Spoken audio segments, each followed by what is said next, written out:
Libéré du monstre chaque jour avec son lot de cas, 142 testés positifs à ce jour, à l'heure où je vous parle bien sûr, et ça commence à inquiéter le personnel soignant. En premier, le professeur Moussa Seydi, le chef du service des maladies infectieuses de l'hôpital Fann, pose dans tous les journaux avec sa blouse blanche, pas pour frimer, vous l'aurez compris, mais pour alerter. Je vous invite à ne pas le prendre pour Cassandre, il vaut mieux. La situation est sérieuse, confie-t-il. Il faut se préparer au pire. Même bicheronne le journal L'Observateur sur la base des spécialistes qui voient la courbe du corona prendre sa pente dangereuse. En 10 jours, le nombre de contaminés a augmenté de plus de 73%. Dans 15 jours, il pourrait y avoir un confinement général si la situation continue à empirer, prédit le professeur Seydi. Car si ça explose, personne ne pourra plus rien. Et pourtant, il y a une bonne nouvelle qui fait que au niveau de Touba, il y a fièvre baisse à Touba, aucun cas positif depuis 7 jours. Une famille libérée en quarantaine, 5 malades guéris, 14 sous traitement, ce qui fait, si l'on récapitule, 142 cas testés positifs, 27 guéris, 115 encore hospitalisés. Ces patients hospitalisés justement se font entendre. Le journal Les Échos leur donne la parole.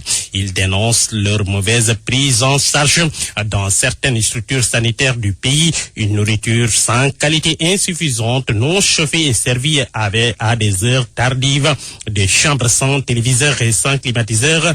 Grosse difficulté à joindre le personnel médical sur les numéros d'urgence donnés. Un patient relève: on a l'impression que le personnel soignant a peur de nous. Notre charge, si eux que mort n'est enregistré jusque-là, c'est grâce à Dieu et non à grâce au suivi médical que nous recevons. Fin de citation. C'est que l'affaire n'est pas petite. Corona est vraiment grand, qui met le monde sens dessus-dessous. Enquête parle même de casse-tête médicale.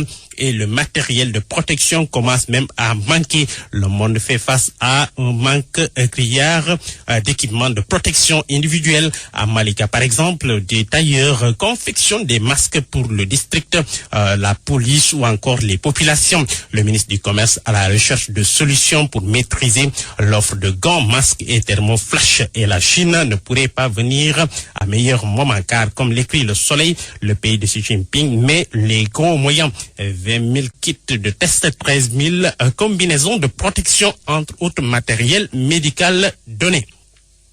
La Socosim, elle aussi, met en branle la RSE, la responsabilité sociale d'entreprise. L'entreprise met sur la table 250 millions de francs CFA de dons aux communautés, denrées alimentaires et produits phytosanitaires au comité de lutte à Rufisque. Pendant ce temps, quelques Sénégalais font encore dans la bravade l'équation des rassemblements.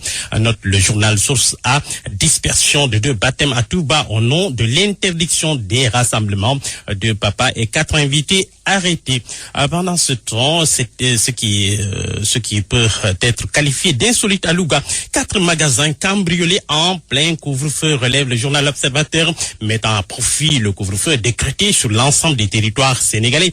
Des malfaiteurs ont cambriolé vendredi dernier 4 magasins dans le département de Louga, emportant un important butin. Sport sur Lamb en première page, le cri de détresse de Baki Seras. On m'a abandonné, dit-il. On a sorti des lutteurs de ma génération de l'arène. On m'a mis en prison pendant des jours. On m'a libéré sans me donner une liberté provisoire. À cause de mes déboires, j'ai perdu 40 à 50 millions de francs CFA. Dans le journal Stade quotidien, le Real, Sadio, Haaland ou Aubameyang, qui sera le prochain galactique, s'interroge en une le confrère. Zinedine Zidane veut un ailier buteur et passeur comme Mané. Haaland a l'avantage en tout cas de la jeunesse et du prix. Aubameyang est prolifique et expérimenté. Babacar.